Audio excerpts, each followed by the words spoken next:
What is up, everyone? We are back with another episode of Shaping the Culture. Listen, we want to formally welcome you guys to Shaping the Culture podcast. I want to start off by saying thank you guys for all the love that you guys have shown. The views have been crazy, the likes, the subscriptions, and we did it all without no real introduction. And so I want to say thank y'all for tuning in. I appreciate that you guys are engaging with the content. Some of y'all have hit me up on Instagram and Twitter, and we've just been building. Man, it's so dope to see the kind of community YouTube can birth. And so I'm here with my cousin and co-host for today. We got Yanni. What's going on, everybody? I made it, mama. Listen, we here. Shaping the Culture podcast. The aim of today's podcast is simple. It's just to have you guys get a feel for who I am, what this podcast is about, so you guys have a better vision for what to expect for every episode that releases. We'll start off this way. We're both Ethiopian, so I'm covering my forehead, and he's covering his forehead. East African gang. And the hairline. And the hairline. Yeah. It's a coverage of both. Listen, this is we're doing what we can with what we got. We're doing what we can with what God gave us. I get the unique privilege and opportunity to pastor a new church plant. We launched last August, where we just turned a year old, like last week. Yeah. And the name of the church is Perazim Church. Perazim means God of the victory, God of the breakthrough. You find that story, or you find that name in 2 Samuel chapter 5. There's a beautiful story attached to it. We'll get into it maybe a different time. But yeah, so Shaping the Culture podcast, believe it or not, I started this podcast 3 years ago. Dang. And everybody's just like, yo, you should switch over to YouTube. And so now we're slowly making that transition over to YouTube. And we kind of built a studio. As you see behind me, we got some giants. So anybody that knows me knows I love theology and I love culture. And if you're hip enough, you would see both theology and culture represented behind me. We lost some greats this year. We lost both Ravi and Kobe. 2020 has just been something. My goodness. Listen, took away two giants from us. Two giants. Man, it's been a difficult year. More on those two coming up. But so I'm big on culture, and you'll see that the more and more you hear from me. But I just really believe that God has called us to be in culture. He hasn't called us to be of culture, but in it.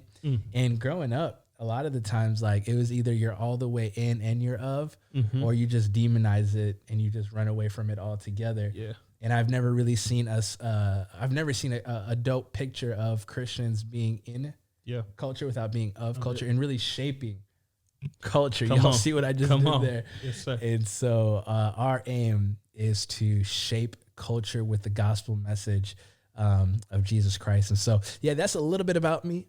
And we're hopefully going to get some more info throughout this episode. But again, thank you so much for rocking with your boy without any real understanding of what I'm about or what this podcast is about. I hope you guys have enjoyed the episodes thus far.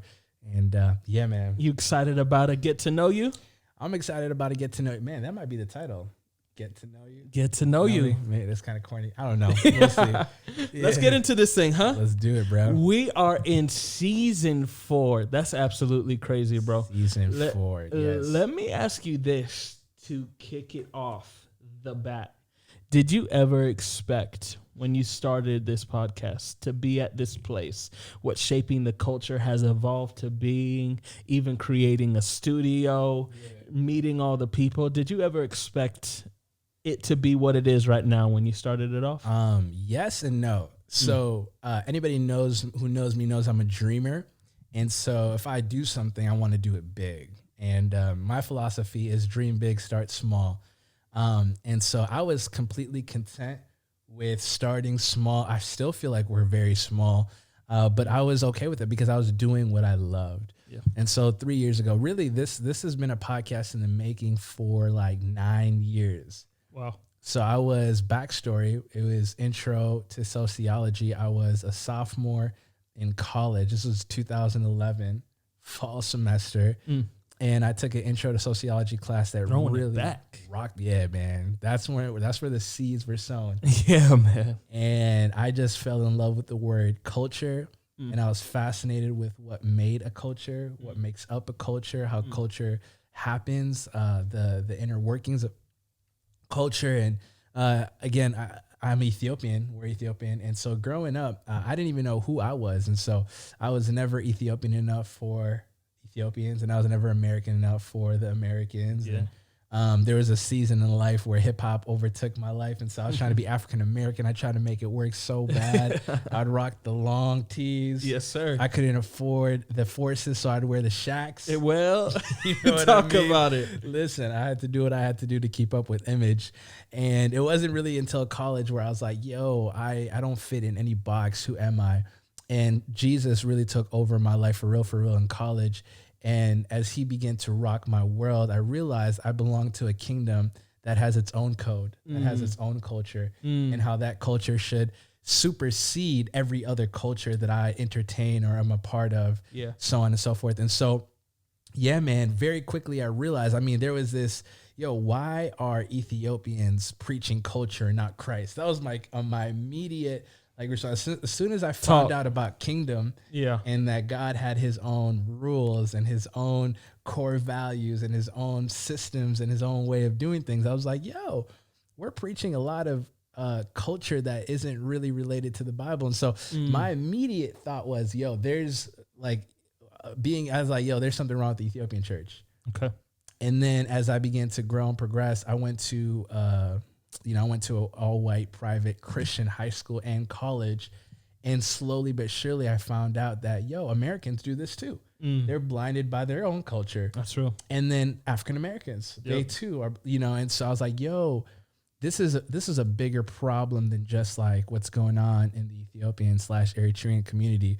Like everybody is blindsided by their experiences, by their upbringing, by what they've been raised to believe is true.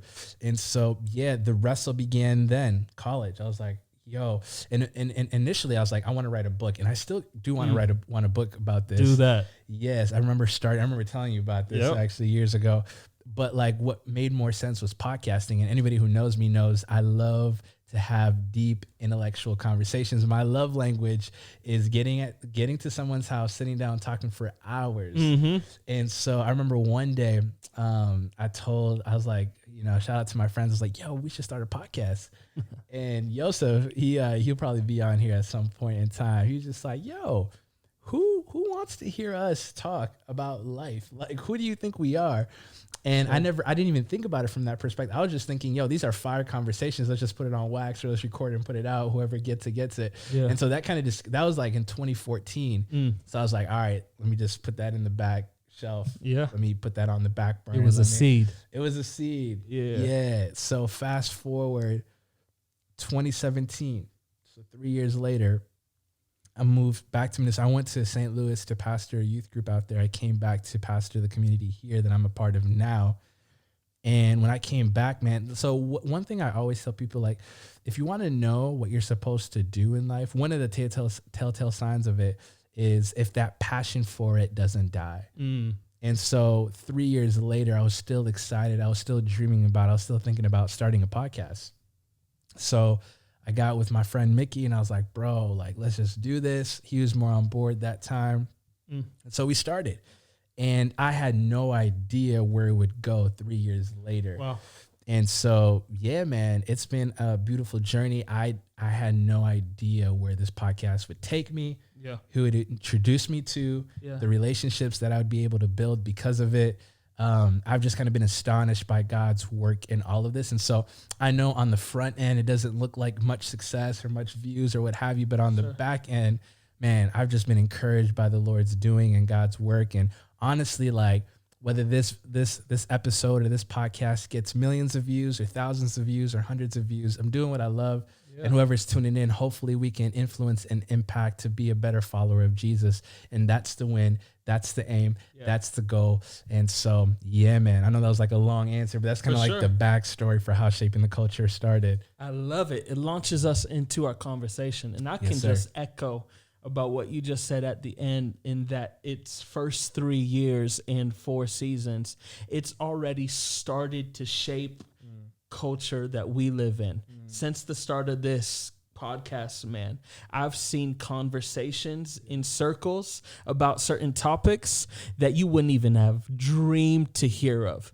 But you've given us an authority, you've given us a confidence to be able to tackle things we've questioned, but never really had the gall or the boldness to really talk about and come to a place. So you are already shaping culture, and the mission and the vision of this podcast is only going to keep on doing it for the rest of the world. I appreciate that. You know, like, I think that's God's doing. I don't think that wasn't on my vision board. Yeah. You know, that's not, I think that's something that the Lord does as Yeah. you just step out in obedience.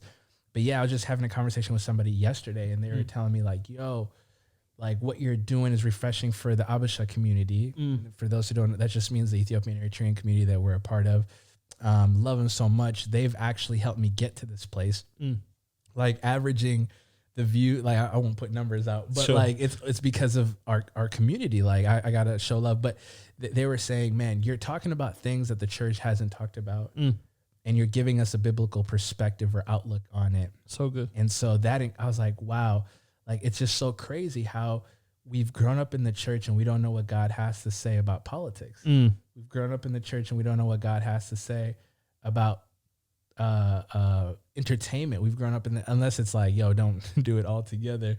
Or we've grown up in the church and we have no idea what God has to say about singleness. Yeah. About marriage. Yeah. Ain't that crazy? That's like, crazy, bro. All we get is don't have sex until marriage.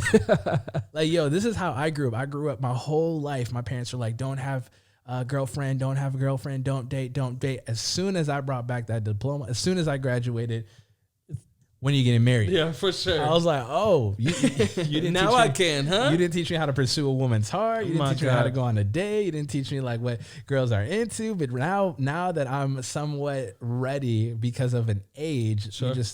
And so I think, like, you know, in our community, I won't speak for every community. The church in some ways haven't really prepared us for culture. And so, like, I think it's time for the church to step up and say, no, God has something to say about living in the culture that we're living in. And I hope this platform gives us an opportunity to explore that and really dive deep in that. Yeah, man. This word culture, or this thought of culture, is such a massive word, because even within culture, there are subcultures. And even as you were talking in your intro, so many different people groups and demographics grew up in their own cultures, almost as if we were all a part of one world, but we were living in individual worlds.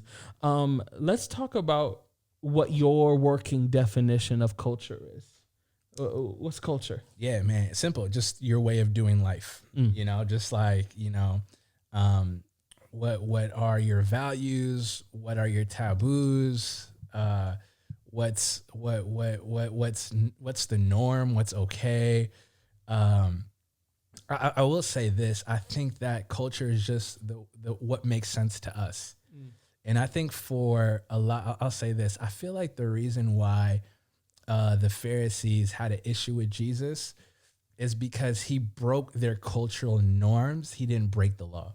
And so they missed out on who God was, partly. This is not all, I don't want to put it all on this, but partly because he didn't look like how they expected him to look like.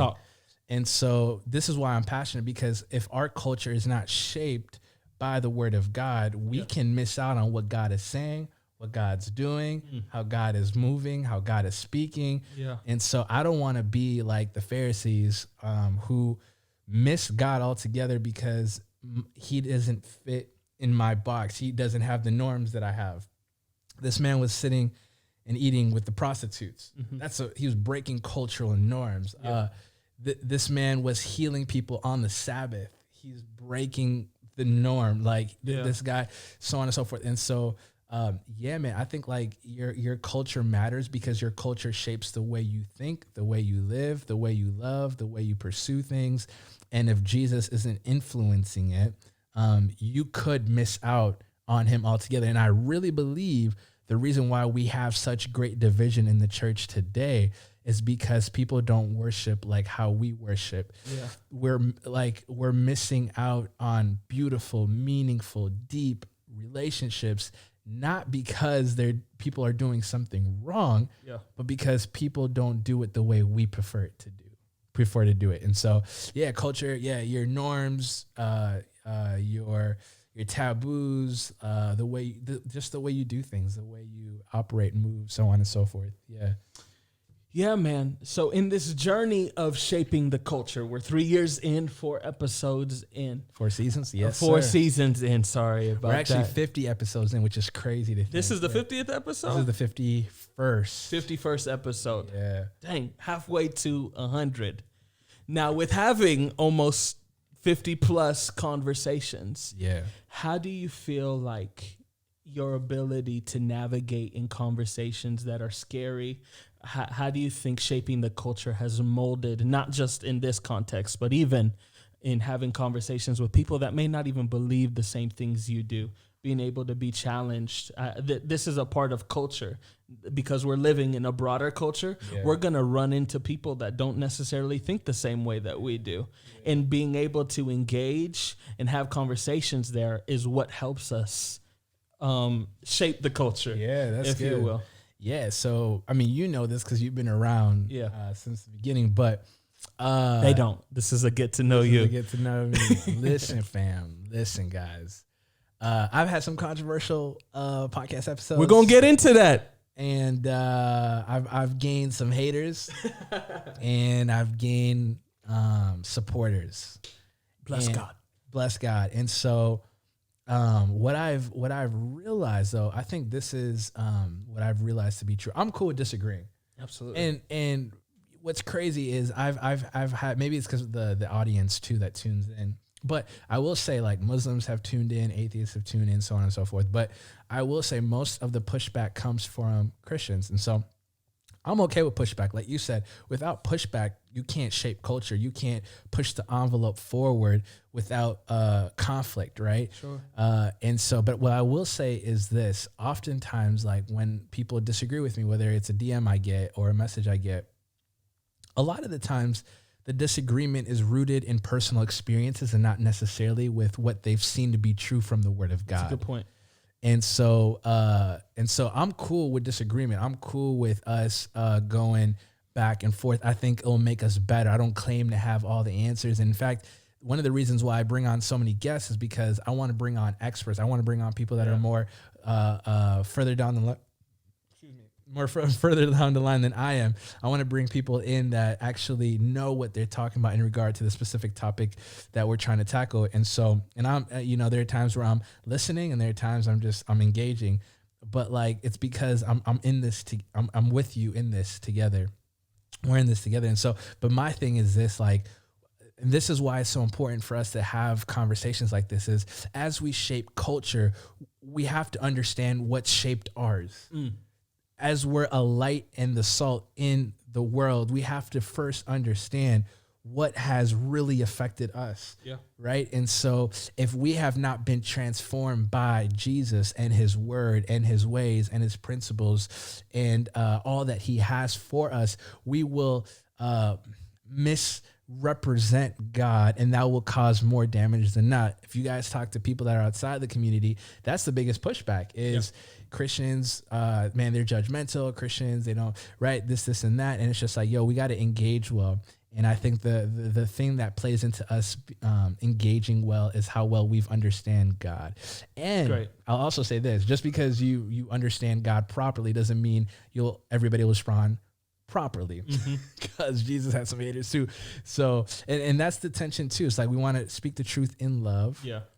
But just because you speak the truth in love doesn't mean people always will respond with love. That's true. And so, but yeah, man, I'm cool. I think this is a great platform. I don't know if I should bring this up now, but I want to start a Patreon actually.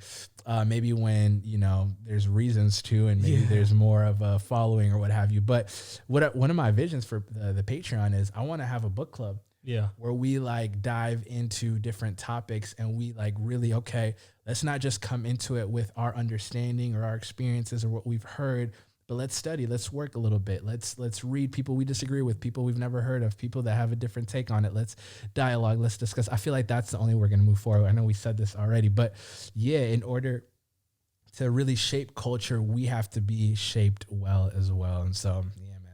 That would be awesome. If you'd be interested in joining a Patreon, drop it down in the chat. Let me know. Hit us up. Let me know. On Instagram, Facebook, Twitter. Let us know. We can get that rolling. Sir. Let's get into one of these controversial conversations that you've had on shaping the culture. Yeah. So for the OGs, I believe it was season 2. You had a series of episodes called Men Are Trash. And for context, there was a Twitter war, a Twitter battle, if you will, in the world of the Twitterverse. Specifically in the culture of our Abasha culture. And there was back and forths between males and females, if you will. And the topic was men are trash. And just hearing from you, that kind of launched to a new viewership on your show.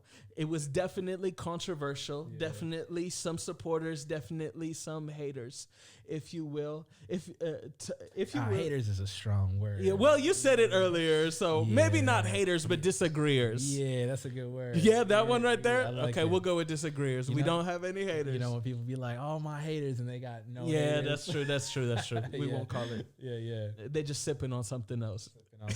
Anyways, sipping on. I've got a couple questions for you with that.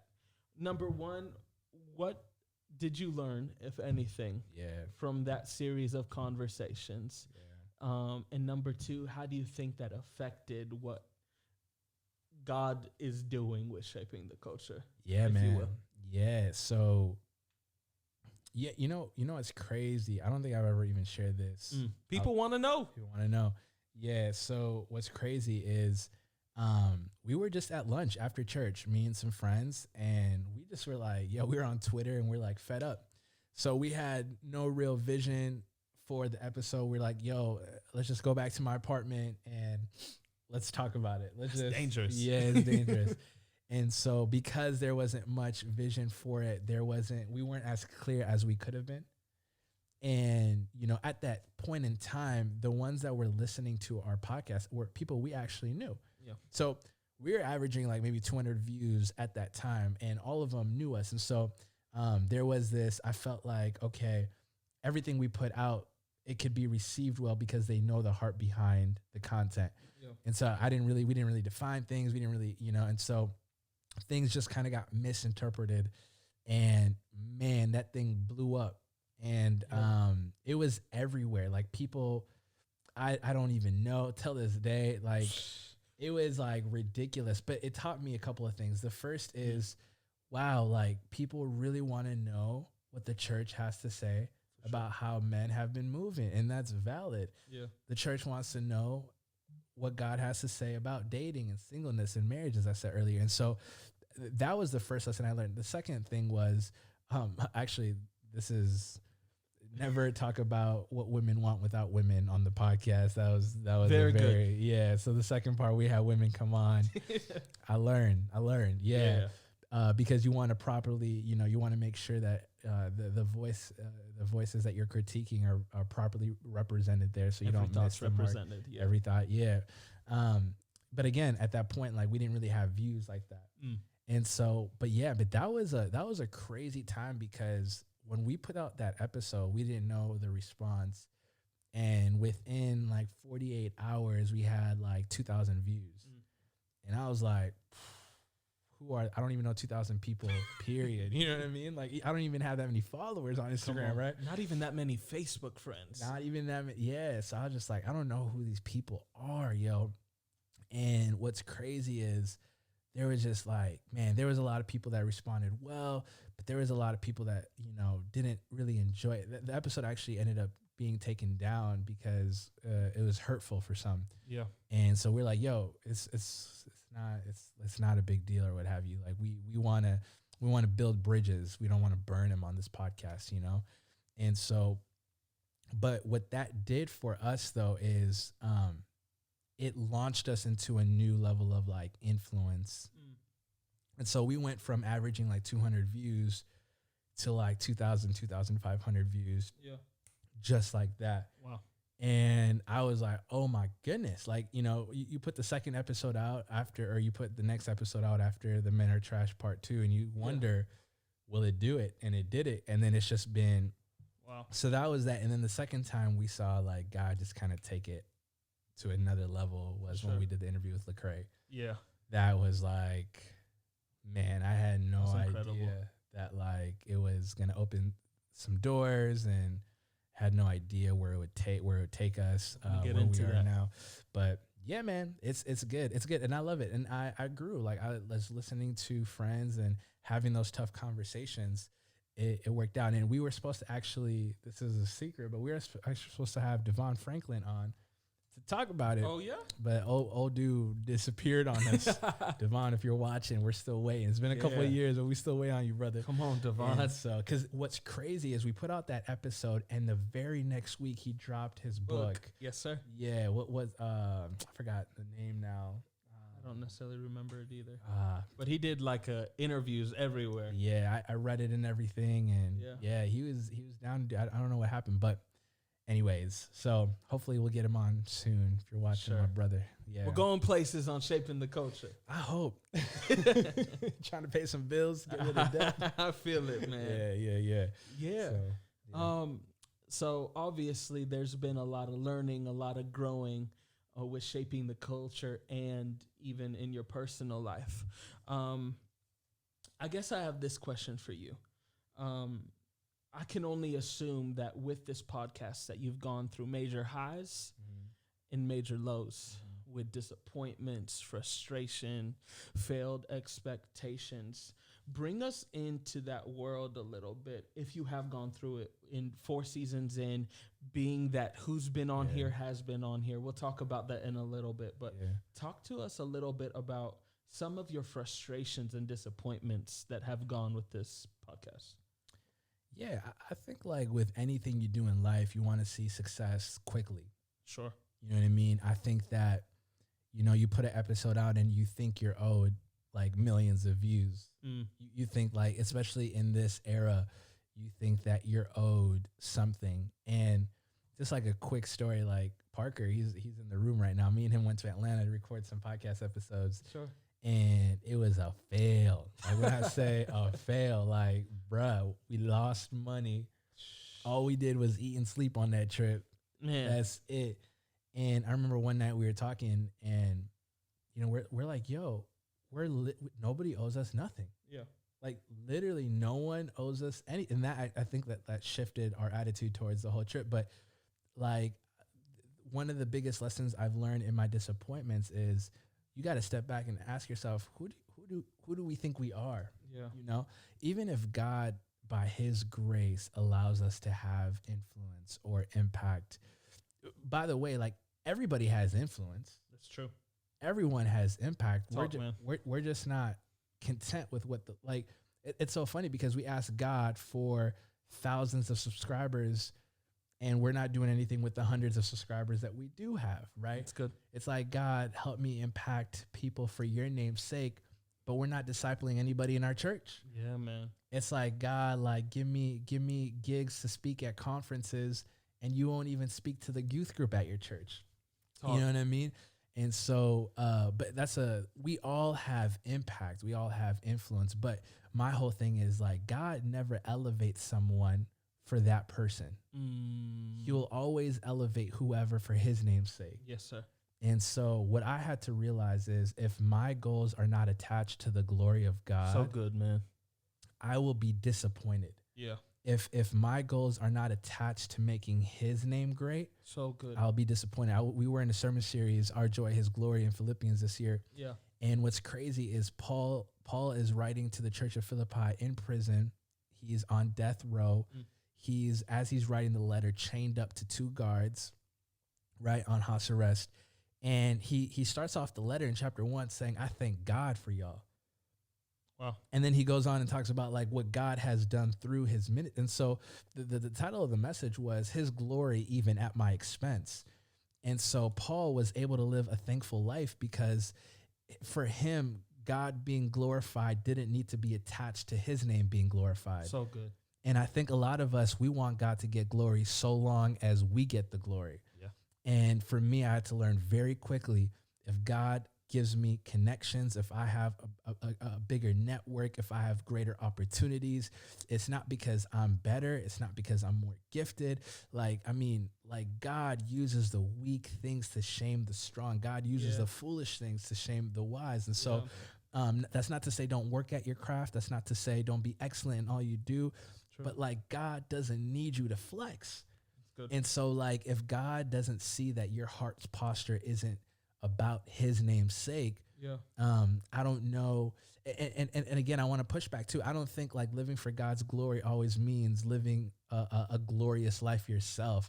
And so I had to, over time, over 3 years, learn like his glory even at my expense. Whether 3 people click on to this episode or 30 or 300 or whoever, I want to be content in knowing that I am faithful in stewarding who God has placed in front of me. Yeah. If God gives me a bigger platform, it's not about me, it's about him. If God decreases my platform, like I always bring up the story of Elijah and how Elijah was able to leave leading the crowds to leading a widow. Yep. You know what I'm saying? He went from leading a whole nation to abandoning that, and for what was it, 3 years, ministering to a widow. Yep. It's like, yo, I thought going from glory to glory means going from one level of platform to a greater platform. Level up. Yo, Elijah, you lost. Yo, how are you going backwards? But he wasn't going backwards because he was obeying God. And so what we want to do with this platform, what we want to do with this podcast is we want to obey God. Yeah. And so do we want a bigger platform? Sure. But again, I was talking about this with Parker, but it's like, yo, am I even stewarding this season well? Like, am I handling critique well in this season? Because more people means more critics. It's true. You know what I mean? Like, what am I doing to show God that he can trust me with more? And do I even want more? Am I built for more? Come on. And so I don't know what God has for me. And I know whatever God allows, whatever doors he opens, it's him being kind to me. Yeah. If he gives me more, it's because he knows that I can handle it. And if he doesn't, it's because he's a good father and he knows what I can handle and what I can't handle. And so, yeah, people don't owe you nothing, and his glory, even at my expense. The mission is the kingdom. It's not the platform of shaping the culture. So good, man. I think so many people work underneath the assumption of God gets glory when I make it big time. Yeah. God gets glory when I get on TV. God gets glory when I have all this money. Yeah. God gets glory when I have all these subscribers or followers. Yeah, man. When honestly, God's glory or his strength is revealed the most. Yeah, in our weakness. And I love that even in disappointments, potentially, it's not about the disappointment. It's about his glory, and his glory is what pushes me still doing what is called to do. That's it. And I love this because God sees faithfulness. Mm-hmm. And even in your episodes or times of disappointment, or even in our lives, as you become faithful, God shows himself. Yeah. And it's no question that you have had major influencers already in 4 seasons on this podcast, whether they be in the world of poetry, CHH, speakers, writers, people that do conferences. There have been many people that have graced this platform of shaping the culture. 2-part question. Number 1, have you been surprised at what the pool has been of shaping the culture? And what have you learned about people of quote unquote status or stature that you don't think you knew before able to meet them? What was the first part? I'm sorry. Have you been surprised? Gotcha. Yeah. And secondly, bring us into that world as far as like, where you yeah. So have I been surprised? Again, yes and no. So on some level, I was like, this is what we wanted to do. It's true. Like I remember in 2012, being a junior in college. Yeah. Me and my guy Mickey was in my college dorm, dreaming about, yo, what if we became friends with KB? Like, what if we got to hang out with Lecrae? Like, what if they took us on tour with it? Just little, but we had the audacity to dream things like that. Like, it wasn't like out of reach. Like, it was just like, yo, won't God do it? You know? And it's crazy to think that, like, I've had both KB and Lecrae on my podcast. But yeah, like, yes and no. And then it's also crazy to me because it's still like, you got to pinch yourself. I remember the night before I interviewed Lecrae, I couldn't sleep.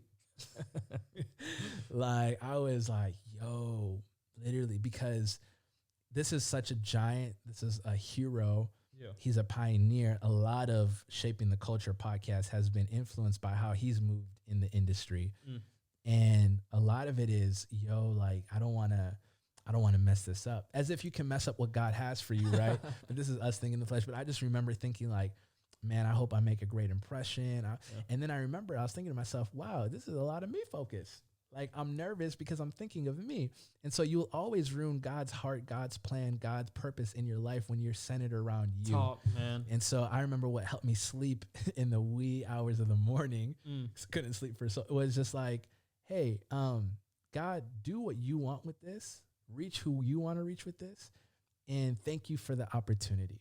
And then I was able to get some sleep. And I think the biggest thing that has shocked me or surprised me about meeting a lot of these guys is just their heart, their character, man. They're humble people, bro. Yeah. I've got to interview a lot of dope people, even the ones that you guys haven't seen on YouTube. We'll drop down in the comment section links for where we're on Apple Podcasts and SoundCloud. We're working on trying to get on Spotify. That's what it was. I was like, what was it?